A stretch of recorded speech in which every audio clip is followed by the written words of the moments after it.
Parents ہمیں یہی چیز سکھاتے ہیں کہ you have to volunteer your community. آپ نے کسی کی بھی مدد کرنی ہے جا کے بغیر پیسے لیے. فار ایگزامپل اگر میرے نیبر میں کوئی ایسا ہے کہ جن کے یہاں کوئی لڑکی پیدا نہیں ہوئی ہے اس طرح, تو میرے پیرنٹس مجھے اس طرح کی تربیت دیتے ہیں, ہمیشہ وہ یہی کہتے ہیں کہ جاؤ اور ان کی ہیلپ کرو, ان کے گھر پہ کوئی کام ہے تو کر لو. اور اسی طرح کی جیسے ہم 4-5 سال کے ہو جاتے ہیں, ہماری انٹری جو ہے گرلز گائیڈ اور اسکاؤٹنگ میں ہو جاتی ہے, تو ہمارے جو پیرنٹس ہوتے ہیں وہ فیمیل کو زیادہ پریفر کرتے ہیں اسٹڈیز کے اوپر.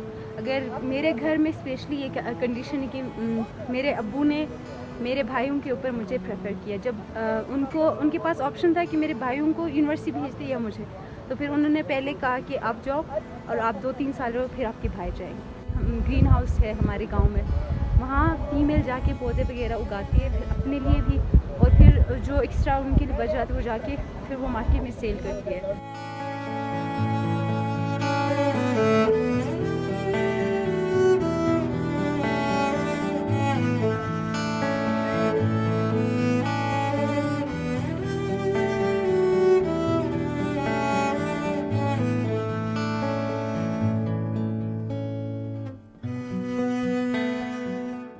گھرانے جو ہے نا مشتمل مختلف ایکٹیویٹیز کام کر رہے ہیں. لائک ہم نے ایک چھوٹا سا پاور ہاؤس بنایا ہے, اور ہم نے وہ مل کر بنایا ہے جو کہ 30 کلو واٹ پاور ہاؤس ہے.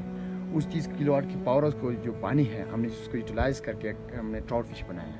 اور یہ ایک 400 سال پرانا مسجد ہے, ہم نے اس کو پروٹیکٹ کیا. ہم نے اسی طرح رکھا, جس طرح تھا اسی طرح رکھا ہم نے, اور اس کے اوپر کام نہیں کیا.